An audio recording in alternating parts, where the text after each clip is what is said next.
पौर्णमीची तिथी आहे, त्या दिवशी त्यांना भावसमाधीमध्ये भारत मातेचं ज्या स्वरूपात दर्शन घडलं त्या प्रकारचं लेखन त्यांच्याकडून वंदे मातरम गीताचं झालं. आणि हे गीत ज्या उपन्यासामध्ये आहे, ज्या कादंबरीमध्ये आहे, त्या आनंद मठमध्ये वाचावी आपण. त्यात भवानंद नावाचं जे पात्र आहे, हे सगळे साधू आहेत, संन्यासी आहेत. जप तप ध्यान इत्यादी करणं हा त्यांचा नित्यक्रम आहे.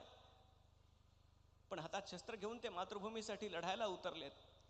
महेंद्र नावाचं एक पात्र त्यातलं, त्याला हे भवानंद जेव्हा भगवती जगदंबेचं एक एक स्वरूप दाखवतात आणि दशभुजा धारण करणाऱ्या जगदंबेकडे पाहून जेव्हा नतमस्तक होत भवानंद सांगतात, ही आमची माता आहे आणि आम्ही तिचे संतान आहोत.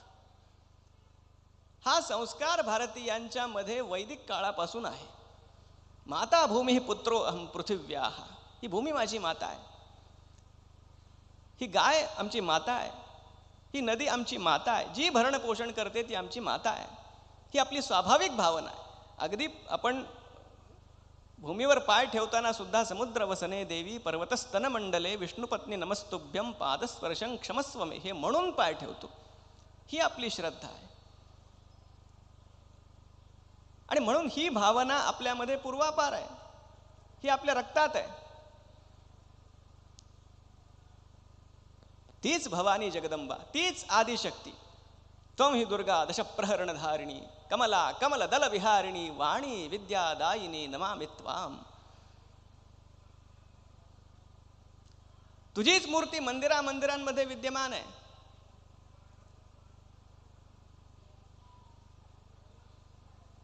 आणि मग अशा भारत मातेशी एकरूप झालेला एखादा राष्ट्रभक्त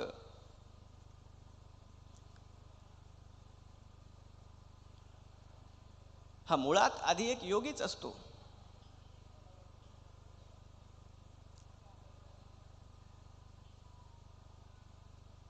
एका योग्याला काय हवं असतं?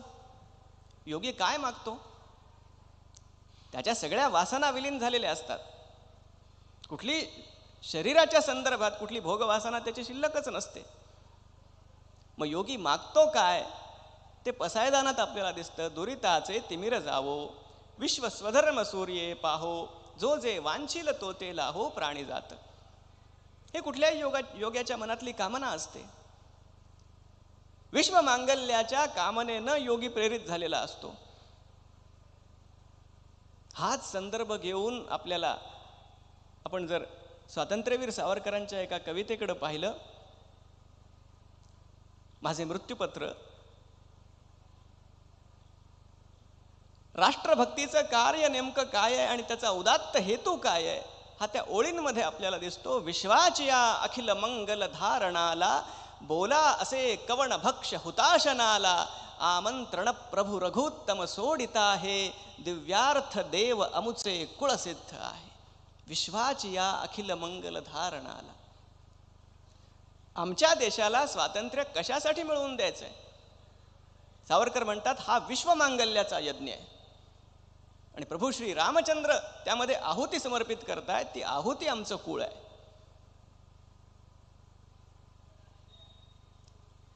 सबंध विश्वाचं जर कल्याण व्हायचं असेल, या विश्वाला जर बंधुभाव कळायचा असेल, मानव म्हणून जगता यायचं असेल, तर भारतानं समर्थ असणं आवश्यक आहे, भारतानं स्वतंत्र असणं आवश्यक आहे. म्हणून भारतीय स्वातंत्र्यासाठी या क्रांतिकारकांचा प्रयत्न आहे.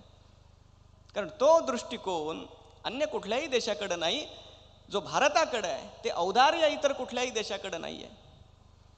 ती सर्वसमावेशकता इतर कुठल्याही देशाकडे नाही आहे. कारण भारत योग्यांचा देश आहे. असं नाहीये की क्रांतिकारकांमध्ये किंवा या राष्ट्रासाठी ज्यांनी ज्यांनी सर्वोच्च बलिदान दिलं त्यामध्ये काही जण योगी आहेत, असं नाहीये. ते सर्वजण योगी आहेत म्हणून ते राष्ट्रभक्त आहेत.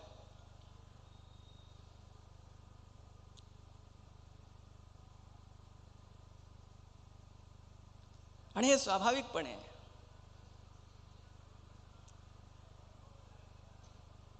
बऱ्याचदा योगी म्हटलं, आता ज्यांना फारसं ठाऊक नाही, एक वाक्य सहज आपण ऐकलं असेल, सगळ्या गोष्टींच्या बाबतीत आता नैराश्य आलंय, अंगाला भस्म लावावं आणि योगी म्हणून हिमालयात जावं असं सहज म्हणतात लोक. अर्थात योगी म्हणजे कुणीतरी सगळं काही सोडून गेलेला, ही भावना असते. निवृत्ती मार्ग हा एक मार्ग आहे आपल्याकडे, नाही असं नाही, पण ते योगाचं परिपूर्ण स्वरूप नाही आहे. परिपूर्ण योग कसा असतो हे आपल्याला गीता शिकवते. त्याविषयी उद्या आपण पूज्य गुरुदेवांकडून श्रवण करणारच आहात. पण योग कर्मसु कौशलम, योगम आतिष्ठ उत्तिष्ठ भारत, हे भगवान अर्जुनाला जेव्हा सांगतात, योग ही जर फक्त कुठेतरी समाजापासून, सगळ्या या भौतिक क्रियाकलापांपासून दूरच घेऊन जाणारी गोष्ट असेल तर तिचा उपदेश भगवान रणांगणाच्या अगदी मधोमध उभे राहून करणार नाहीत. अर्जुनाने शस्त्र घेतलंय सगळी गीता ऐकून.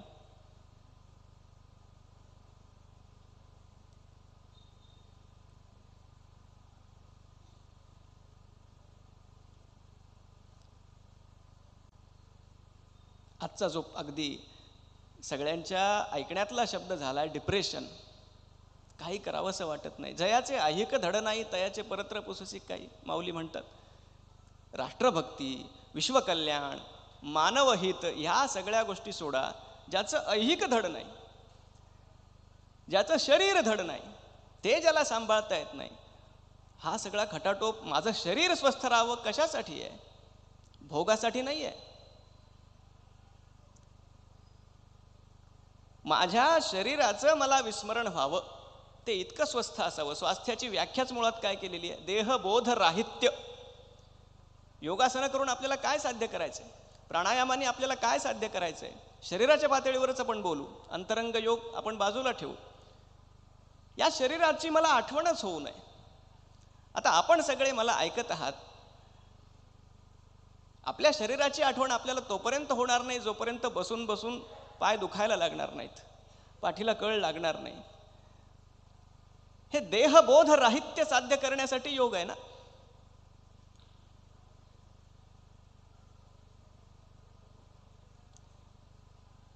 आणि लहान लहान गोष्टीमधून नैराश्यात सापडणारा समाज हा कधी या भौतिकतेच्या मर्यादा ओलांडून त्या पुढे जाऊन महान कार्य करण्याच्या मनस्थितीत असू शकत नाही.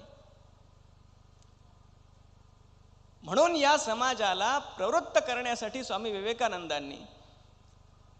विवेकानंद हे एक त्यातलं प्रधान मुख्य उदाहरण आहे. अगदी प्राचीन काळापासून योग्यांनी या समाजाला ज्या प्रकारे जागृत केलंय, भक्ती मार्गाचा उपदेश करून, ज्ञान मार्गाचा उपदेश करून. योग शब्द आपल्याला सगळीकडे दिसतो. कर्म पण योग आहे, ज्ञान पण योग आहे, भक्ती पण योग आहे.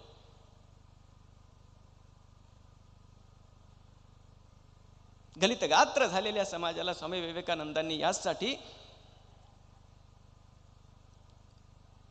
भगवद्गीतेचा त्या दृष्टीनं उपदेश केला की त्यांच्यामध्ये चेतना जागृत होईल. स्वामीजी नेहमी सांगत होते, इथला जो समाज आहे त्या काळचा, आजही फारसा फरक आहे अशातला भाग नाहीये, पण ते म्हणायचे हा समाज तमोगुणामध्ये बुडालेला आहे आणि त्यांना असं वाटतंय की आपण सत्वगुणी आहोत.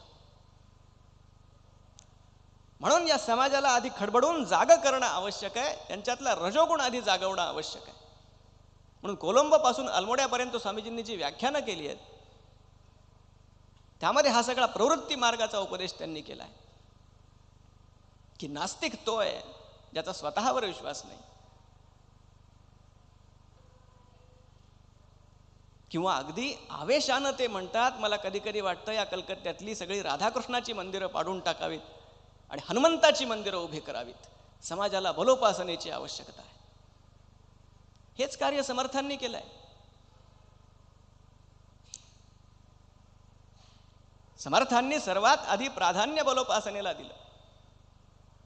शरीर बलवान नसेल तर मन बलशाली विचार करू शकत नाही, मन बंडाचा विचार करू शकत नाही.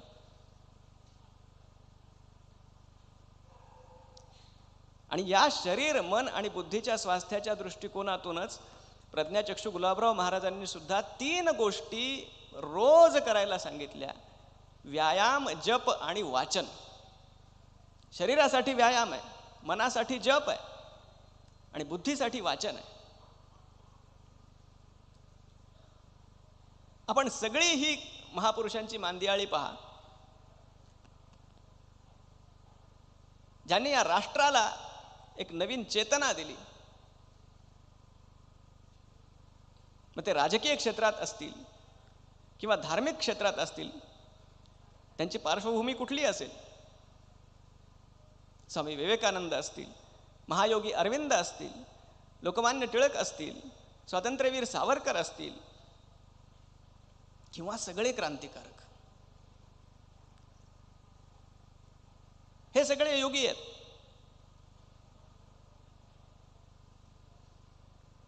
आणि एक नाव घेतल्याशिवाय राष्ट्रभक्तीबद्दल बोलणंच शक्य नाही, ते म्हणजे छत्रपती शिवाजी महाराज. जसं भक्तियोग जाणून घ्यायचा असेल तर भक्तांची चरित्र पाहिली पाहिजेत, त्या पद्धतीनं राष्ट्रभक्तियोग जाणून घ्यायचा असेल तर तो ज्यांच्या अंगी मुरलेला आहे त्यांची चरित्र पाहणं आवश्यक आहे. समर्थ जे छत्रपती शिवाजी महाराजांचं वर्णन करतात, त्यांच्यासारखं वर्णन कोण करू शकेल? असे समर्थ ज्यांनी रामराया व्यतिरिक्त इतर कुठल्याही मानवी व्यक्तित्वाचं वर्णन करणं माझ्यासाठी योग्य नाही असं म्हणून ठेवलेलं आहे, तेही छत्रपती शिवाजी महाराजांचं वर्णन मुक्त कंठानं करतात.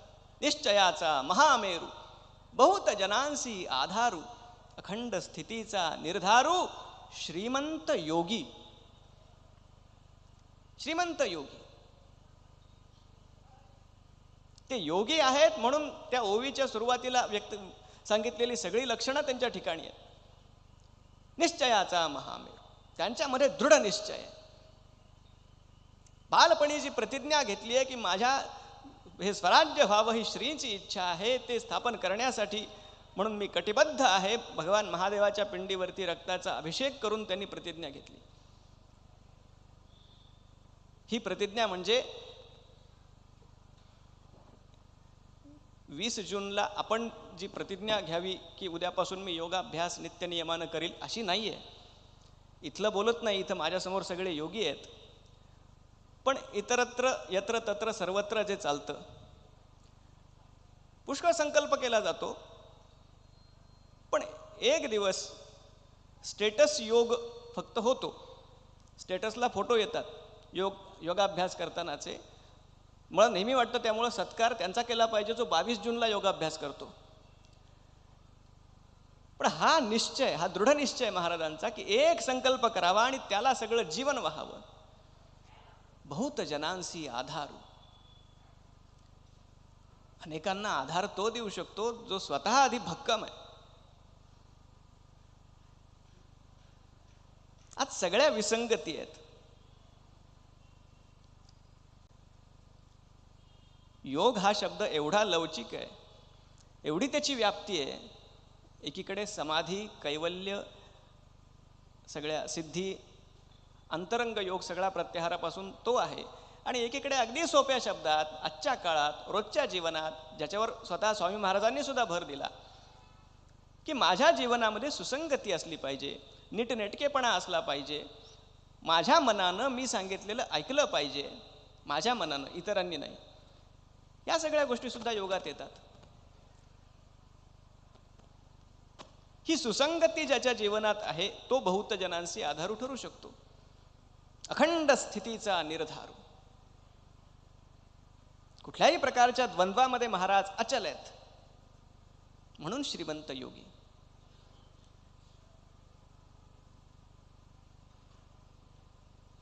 आणि त्यासाठी भौतिक सुखांचा त्याग करणं अपेक्षित आहे. सकल सुखांचा केला त्याग, काही काही इतक्या विलक्षण ओव्या समर्थांच्या. सकल सुखांचा केला त्याग, म्हणून साधिजे तो योग, राज्य साधनाची लगबग कैसी केली. समर्थ म्हणतात हा योग साधलाय छत्रपतींनी.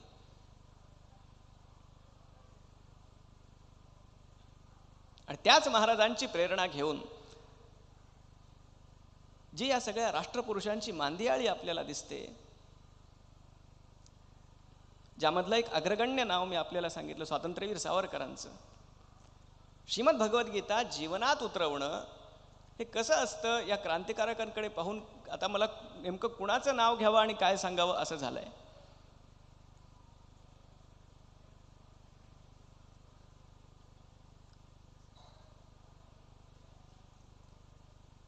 गीतेला जीवनात उतरवणं कसं आहे?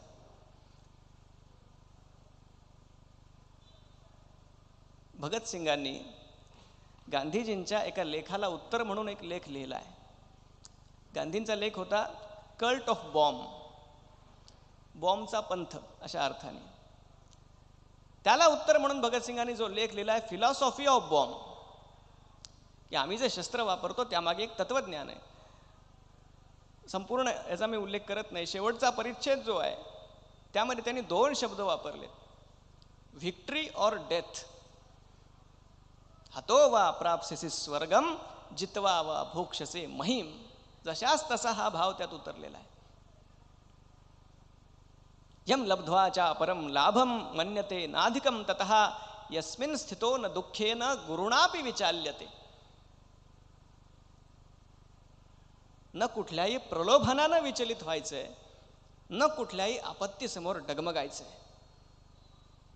प्रासाद इथे भव्य परी मज भारी, आईची झोपडी प्यारी.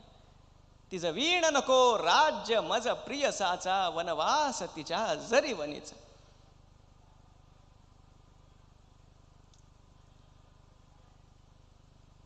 आणि किती घोर आपत्ती येऊत, 50 वर्षांची काळ्या पाण्याची शिक्षा झाली आहे, पण हा माणूस म्हणतो इतकी वर्ष तुमचं राज्यच राहणार नाहीये. मला सांगा, जिथं 10 मिनिटं राहणं शक्य नाहीये त्या ठिकाणी 10 वर्ष काढणं हे योगाभ्यासाशिवाय शक्य नाहीये. माझी जन्मठेप ग्रंथामध्ये स्वतः त्यांनी सांगितलंय, तात्यारावांनी, की दररोज न चुकता नियमानं संपूर्ण पातंजल योगसूत्रांचा ते एक पाठ करायचे. ते त्यांच्या कंठस्थ आहेत.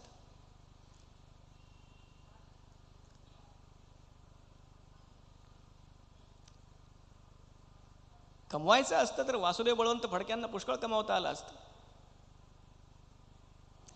योगी आहेत बरं, त्यांनी जिथं योग साधना केली वासुदेव बळवंत फडक्यांनी, शिरढोण जवळ आज सुद्धा ती गुहा आहे. भगवान दत्तात्रेयाशी त्यांचा साक्षात प्रत्यक्ष संवाद चालायचा.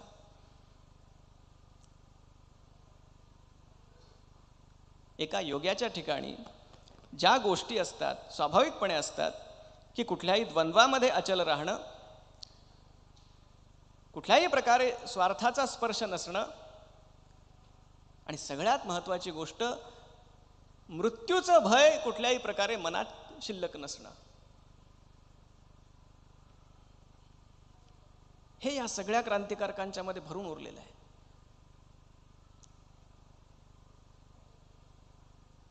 मदनलाल धिंगरा सगळे तरुण आहेत. कोणी 20 वर्षाचा आहे, कोणी 22 वर्षाचा आहे, कोणी 24 वर्षाचा आहे. हा धिंगरा जेव्हा फासावर गेला तत्पूर्वी त्यानं जे स्वतः लिहून ठेवलं त्यात तो म्हणतो की माझ्या राष्ट्राचा अवमान हा माझ्यासाठी ईश्वराचा अवमान आहे. माझ्या राष्ट्राचं कार्य हे माझ्यासाठी ईश्वराचं कार्य आहे, आणि मी त्या परंपरेत जन्म घेतलाय जी पुनर्जन्म मानते, जिच्या दृष्टीनं आत्म्याचं अमरत्व आहे. त्यामुळे माझी इच्छा हीच आहे की पुन्हा पुन्हा जन्मावं आणि पुन्हा पुन्हा मातृभूमीवर आपले प्राण ओवाळून टाकावे.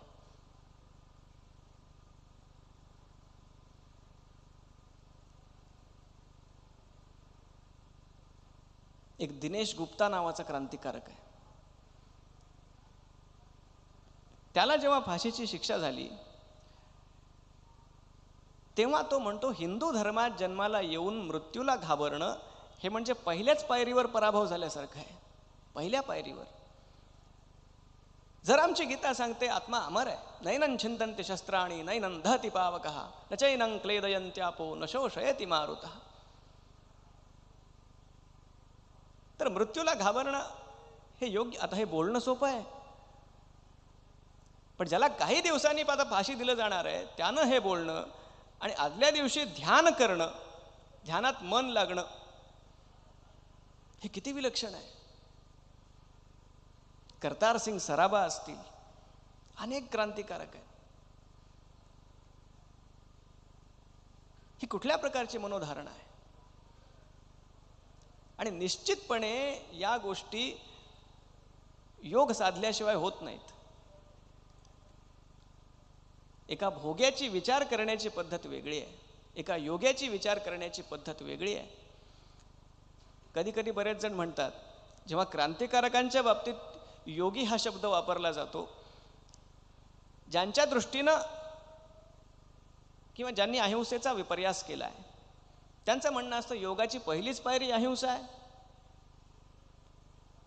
आणि हे सगळे क्रांतिकारक शस्त्र घेऊन लढणारे आहेत, मग त्यांना योगी कसं म्हणणार? पूज्य जनार्दन स्वामी महाराजांनी सुद्धा जेव्हा अहिंसेचं विश्लेषण केलं त्यात त्यांनी हे सांगितलं, अगदी योगसूत्राचं उदाहरण देऊन, अहिंसा अप्रतिष्ठायाम तत्सन्निधो वैरत्याग. त्यानंतर हेही सांगितलं, आपल्या शरीरानं आपण कुणाला न दुखावणं, मनाने न दुखावणं, एखाद्याचं मन सुद्धा न दुखावणं ही अहिंसा आहे. पण पुढे ते सांगतात की हे ज्यांच्या बाबतीत संभवत नाही त्यांना मृत्युदंड देणं हे सुद्धा त्या अहिंसेच्या परिघातच येतं. अगदी कट्टर एखादा अहिंसक असला तरी एखाद्या कट्टर अपराध्याला जर एखाद्या न्यायाधीशानं फाशीची शिक्षा सुनावली तर त्याला दुःख होता कामा नये, हे महाराजांचे शब्द आहेत. आणि जगाची या सुखोद्देशे शरीर वाचा मानसे रहाटणे ते अहिंसे रूप जाण. आजचा काळ पाहता हा मुद्दा फार महत्वाचा आहे. अगदी सुरुवातीच्या काळापासून आजपर्यंत आणि आजपासून भविष्याच्या अनेक वर्षांपर्यंत एक गोष्ट शाश्वत सत्य आहे की हातात शस्त्र घेणं न घेणं महत्वाचं नाहीये, ते कुणाच्या हातात आहे हे महत्वाचं आहे. जगात रोगी पण आहेत, जगात भोगी पण आहेत आणि जगात योगी पण आहेत. रोगी तर हातात शस्त्र धारण करूच शकत नाही, शस्त्र हे प्रतीक आहे.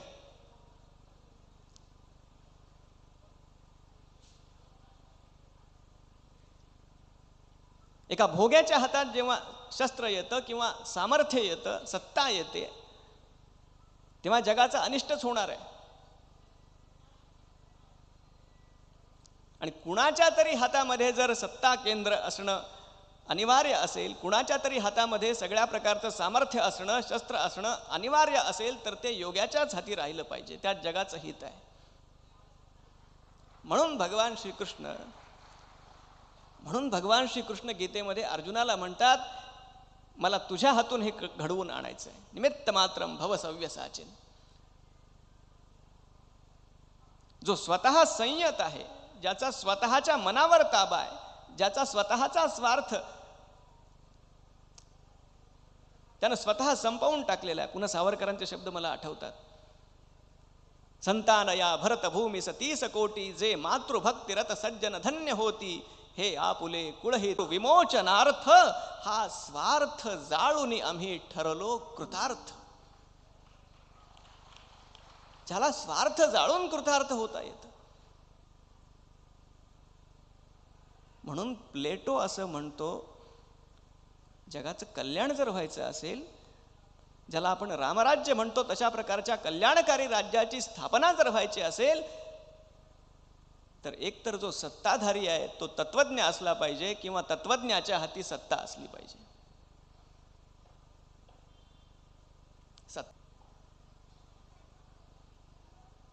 योग ही जर सामर्थ्याची उपासना असेल तर त्या सामर्थ्याचा विनियोग करण्याची अक्कल, त्या सामर्थ्याचा विनियोग करण्याचा विवेक त्या योग्यापाशी असतो. म्हणून त्याच्या हातात शस्त्र असणं आवश्यक आहे, म्हणून त्याच्या हातात ते सत्ता केंद्र असणं आवश्यक आहे.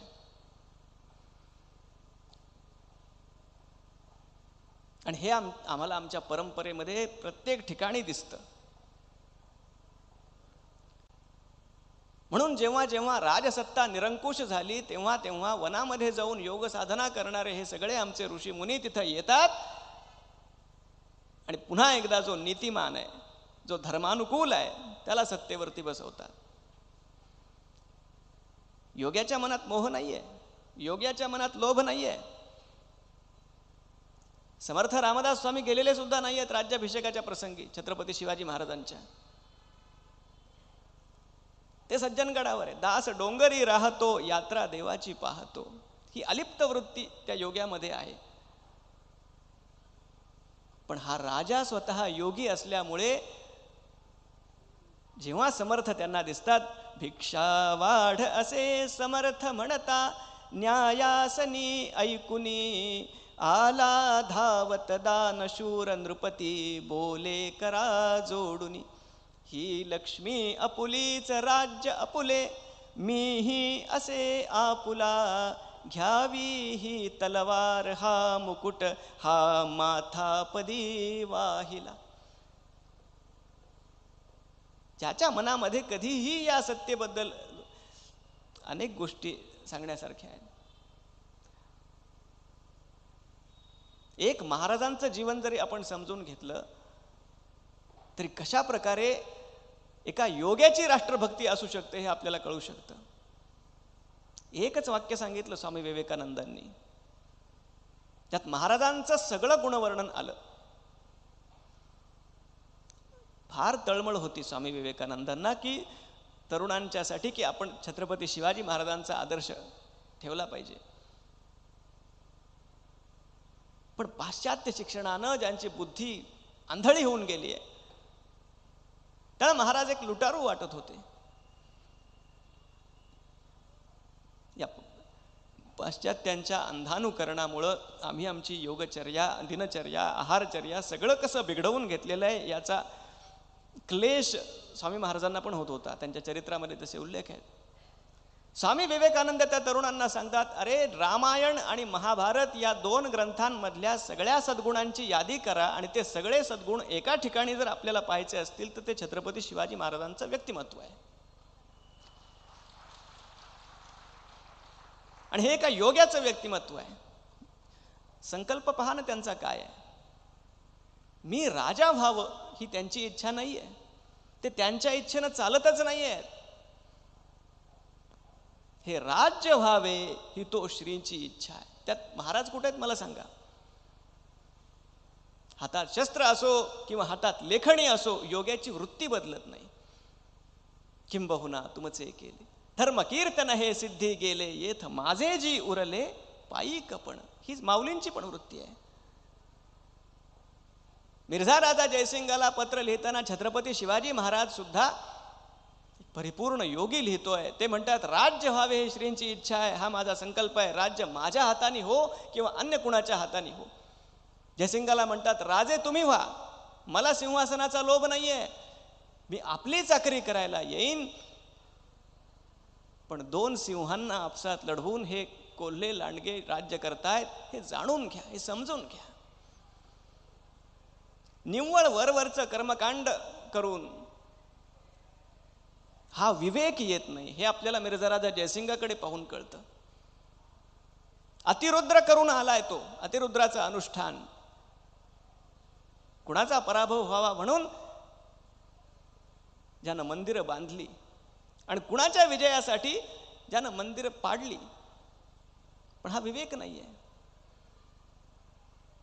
जीवन तशा प्रकारे घडवावं लागतं. या विसंगती पुष्कळांच्या जीवनामध्ये आपल्याला दिसतात. वर अगदी आज पण आहेत, ह्या वृत्ती आहेत. जयसिंग ही व्यक्ती नाही, या वृत्ती आहेत. हे आजही आपल्याला दिसतात. बाहेरून धर्मप्रेम आहे दाखवायचं, पण तशी नीती ठेवायची नाही, ही विसंगती आहे. ज्याचं जीवन अंतर्बाह्य एकसारखं असतं, ज्याच्या जीवनामध्ये सुसंगती आहे, जशी सगळी वाद्य अगदी सुरामध्ये लावली की उत्तम संगीत ऐकू येतं, त्या पद्धतीनं ज्याचं शरीर मन बुद्धी हे सगळं उदात्त ध्येयानं आणि उत्कट प्रेरणेनं प्रेरित झालेलं असतं, तोच योगी खऱ्या अर्थानं आत्मनः मोक्षार्थम आणि जगद्हिताय दोन्ही गोष्टी साध्य करू शकतो.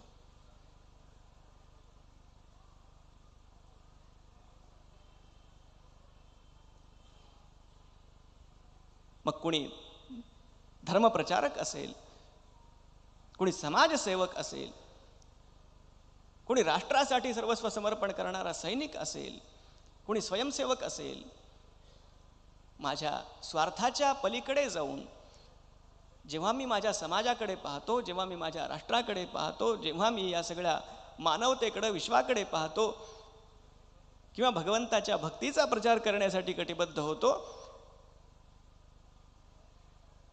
तेव्हा पहिली पायरी हीच असते की मला आधी माझ्यावर विजय मिळवावा लागतो. हे योगाचं साध्य आहे, आत्मविजय. आणि त्या अर्थी योगी खरा शूर असतो. भगवान श्रीकृष्णाला उद्धवाने विचारलं, खऱ्या अर्थानं शौर्य कुठलं? भगवान म्हणतात, स्वभाव विजय शौर्यम. माझ्या स्वभावावर मला विजय मिळवता यावा. आत्मजय. यासाठी चाणक्यांनी सुद्धा इंद्रिय जय हे राजासाठी सर्वात महत्वाचं लक्षण मानलंय. म्हणजे आपण पहा, राजनीती असो, समाज कल्याण असो, समाजसेवा असो, क्षेत्र कुठलंही असो,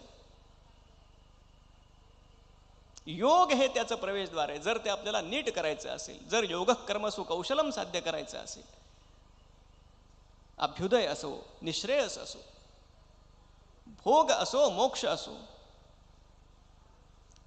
आत्मकल्याण असो, विश्वकल्याण असो, सर्व पातळीवर माझं जीवन बहरत जाण्यासाठी या योगाची अनिवार्यता आहे. आवश्यकता मी म्हणत नाही, ही अनिवार्यता आहे. याशिवाय ते साध्य होऊ शकत नाही.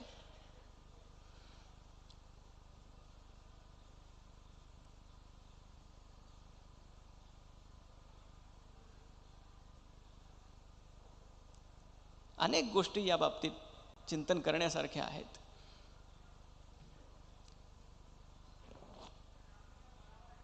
स्वामी सावरकरांचंच एक वाक्य आहे. आपण आता समारोपाकडे येऊ. की जसं मी म्हणालो होतो सुरुवातीलाच, की हा राष्ट्रभक्ती योग विषय अध्यात्माच्या परिघाबाहेरचा नाही आहे.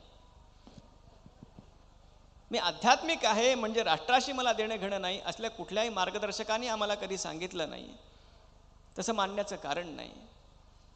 किंवा कुणी राष्ट्रभक्त आहे आणि मला योग इत्यादी गोष्टींशी काही देणं घेणं नाही, असं त्यांनी म्हणण्याचं कारण नाही, की ते होऊ शकत नाही. म्हणून सावरकर नेहमी सांगत असत की देहाकडून देवाकडे जाताना मध्ये देश लागतो आणि त्या देशाचं आम्ही देणं लागतो. म्हणून स्वाभाविकपणे मी माझेही आठवण विसरले जयाचे अंतःकरण, पार्था तो संन्यासी जाण निरंतर. तो कुठल्याही आश्रमात असो, तो कुठल्याही क्षेत्रामध्ये कार्यरत असो, त्याच्या मीपणाच्या सीमा विस्तारलेल्या आहेत. त्याच्या माझं या संकल्पनेमध्ये संपूर्ण विश्व आहे, तर तो संन्यासी आहे, तो योगी आहे. आणि यानंच त्याला आत्मकल्याणही साध्य होणार आहे. आणि या जगासाठी जे देण्यासारखं मला भगवंतानी देऊन पाठवलंय ते दिल्याची कृतार्थता सुद्धा त्याला मिळणार आहे. मग जीवनामध्ये यश येवो अपयश येवो, कीर्ती लाभो अपकीर्ती लाभो, स्वांत सुखाय असं त्याचं जीवन होऊन जातं. कुठल्याही राष्ट्रभक्ताला त्या अर्थी तेवढा सन्मान मिळाला असं मला वाटत नाही. उपेक्षाच झाली आहे, विस्मृतीतच गेलेले आहे. पण सावरकरांच्या सुद्धा अगदी योग्यासारखंच त्यांनी आपल्या जीवनाचा पण शेवट केला आहे, प्रायोपवेशन करून. त्यामुळे धन्योहम धन्योहम कर्तव्यम मे न विद्यते किंचित, धन्योहम धन्योहम प्राप्तव्यम सर्वमद्य संपन्नम. ही अवस्था त्या राष्ट्रभक्ती योग्याला साध्य होते. योग्यांनी आमच्या देशाचा इतिहास घडवला आहे आणि कित्येक योगीच या देशाचं भवितव्य सुद्धा घडवतील, या बाबतीत शंका नाही. जशा प्रकारे शक्य होईल त्या पद्धतीनं हा विषय मांडण्याचा एक प्रयत्न केला. घडलेली सेवा स्वामी महाराजांच्या चरणी अर्पण करून जाता जाता एक कविता सादर करतो. भारत काय आहे हा जेव्हा विचार आपण करतो तेव्हा त्या भारताचं दर्शन कुठेतरी बंकिमबाबूच्या दृष्टीने आपल्याला घेता येऊ शकतं का? त्यांच्या धारणेशी आपली धारणा आपल्याला जोडता येऊ शकते का? याचा प्रयत्न म्हणून ही एक केलेली कविता ती सादर करून माझ्या वाणीला विराम देतो. लोग विश्व के हर कोने में सोच रहे हैं क्या है भारत. लोग विश्व के हर कोने में सोच रहे हैं क्या है भारत. भारत में भी भारतीय कुछ पूछ रहे हैं क्या है भारत. रेखाओं छाया चित्रों में खोज नहीं पाओगे भारत। रेखाओं छाया चित्रों में खोज नहीं पाओगे भारत। अंतरंग अरविंद बनाओ बिन खोजे पाओगे भारत। युगों युगों से ऋषि मुनियों का गहन तत्व चिंतन है भारत। युगों युगों से ऋषि मुनियों का गहन तत्व चिंतन है भारत। माटी कंकड़ नदियां पर्वत अंग अंग चेतन है भारत। समरांगण के मध्य गूंजती योगेश्वर की वाणी भारत। समरांगण के मध्य गूंजती योगेश्वर की वाणी भारत। प्राण बनी निष्प्राण हृदय में वो बंकिम की कविता भारत। शेर शिवा के हर किले पर भगवा बन लहराता भारत। शेर शिवा के हर किले पर भगवा बन लहराता भारत। सागर लहरों की लय में वेदांत गीत है गाता भारत। मृत्यु देवता हारी जिससे सावित्री का प्रण है भारत। मृत्यु देवता हारी जिससे सावित्री का प्रण है भारत। ज्वालाओं की माला पहना पद्मिनी का यौवन है भारत। लाख मिटाओ मिट ना पाए ऐसा मृत्युंजय है भारत। मानवता को राह दिखाता चिन्मय तेजोमय है भारत। भोगवाद की इस आंधी में योग दीप जगमगता भारत। भोगवाद की इस आंधी में योग दीप जगमगता भारत। अपने माथे अपने हाथों भाग्य स्वयं का लिखता भारत। अतीत के वैभव को फिर से वर्तमान में लाता भारत। विश्व रूप बन स्वयं विश्व में सास समान समाता भारत। विश्व रूप बन स्वयं विश्व में सास समान समाता भारत। वंदे मातरम।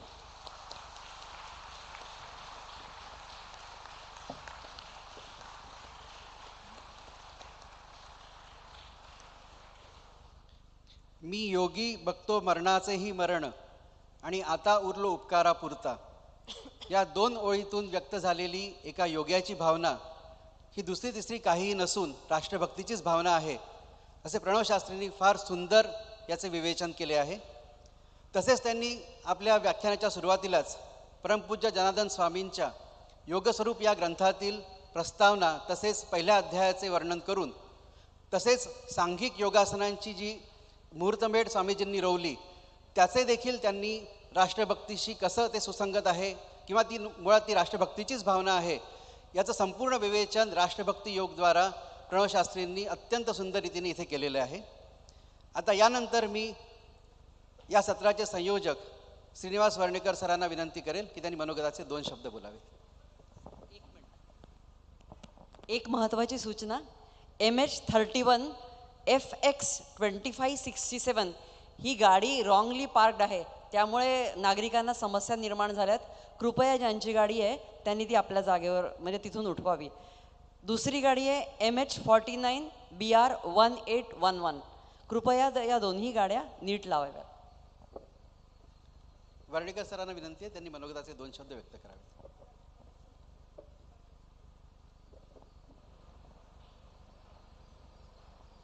पूज्यपाद गुरुमूर्ती श्री जनार्दन स्वामी महाराजांनी स्थापन केलेल्या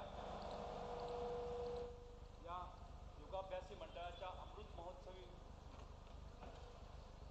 संमेलनामध्ये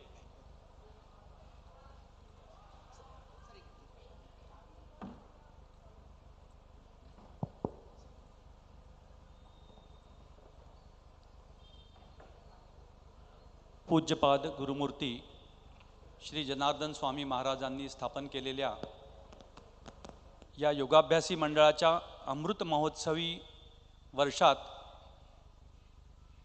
या संमेलनाचा प्रारंभ वंदे मातरम गीताच्या 150व्या जयंतीच्या दिवशी यावा हा एक सुंदर योग आणि हा राष्ट्रयोग. राष्ट्रभक्ती आणि योग हे दोन मुळात वेगळे नाहीतच. भक्तीची व्याख्या समर्थ रामदास स्वामींनी किंवा भक्ताची व्याख्या समर्थ रामदास स्वामींनी करताना विभक्त नव्हे तो भक्त, जो राष्ट्रापासून विभक्त होतच नाही तो राष्ट्रभक्त आणि तोच योगी. योगी आणि भक्तामध्ये काही अंतर नाही आहे. योगी म्हणजे एकरूपता परमात्म्याशी आणि एकरूपता राष्ट्राची याच्यातही काहीच अंतर नाही आहे, कारण दोन्ही विराट स्वरूप आहेत. आज आपल्याला पंडित प्रणवशास्त्री पटवारींचं उद्बोधन या विषयावर ऐकायला मिळालं. पूज्य जनार्दन स्वामी महाराजांनी सहजपणे योग केल्याशिवाय राष्ट्रभक्ती होऊच शकत नाही, त्याकरता सुलभ सांघिक आसनं, सगळ्यात पहिलं पुस्तक जे स्वामीजींनी आपल्याला दिलं आहे, सुलभ सांघिक आसनं. एकट्याने करायची योग साधना नाही आहे, ही राष्ट्रभक्तीची साधना आहे. आणि ह्या योग केल्याशिवाय, सांघिकपणे योग केल्याशिवाय तो आपण साध्य करू शकत नाही. हे पूज्यपाद जनार्दन स्वामी महाराजांनी आपल्याला अत्यंत सरळ शब्दात सांगितलं. ही राष्ट्रभक्ती आपल्या इतिहासातून आपले सगळे योगी कसे राष्ट्रभक्त आहेत, त्यामुळे योगी असल्याशिवाय राष्ट्रभक्ती होऊ शकत नाही. शरीर मन बुद्धी स्वस्थ असल्याशिवाय ही राष्ट्रभक्ती साध्य होऊ शकत नाही. हे आज आपल्याला एका युवा वक्त्यांनी सांगितलं. आणि हेच आपल्या राष्ट्राचं भवितव्य मला आपल्यासमोर जे पंडित प्रणवशास्त्रींच्या रूपात बसलेले आहेत असे राष्ट्रभक्त जर आपल्या देशात आहेत, तर ह्या राष्ट्राचं भवितव्य किती उज्ज्वल आहे आपल्याला कळतं.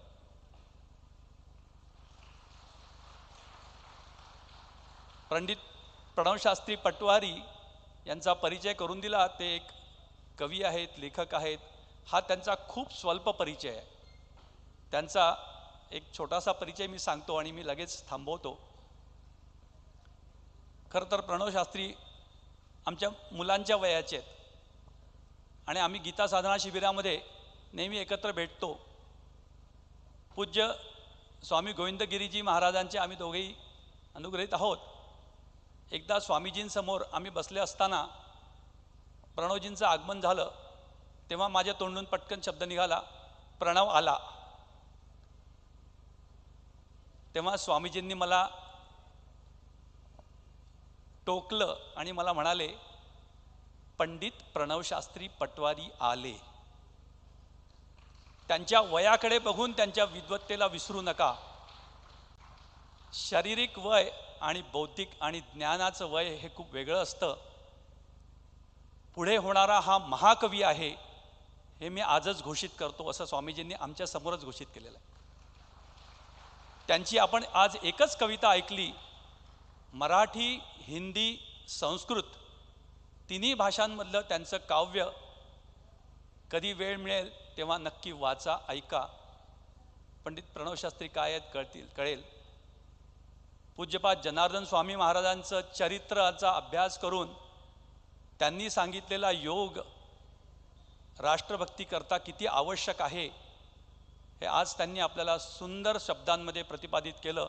वास्तविकतः त्यांच्या शब्दांनंतर मी बोलणं हे अतिशय अयोग्य होतं, परंतु सभेचा नियम असल्याप्रमाणे जे मला बोलायला 2 मिनिटं सांगितले ते मी माझं कर्तव्य म्हणून केलेले आहेत.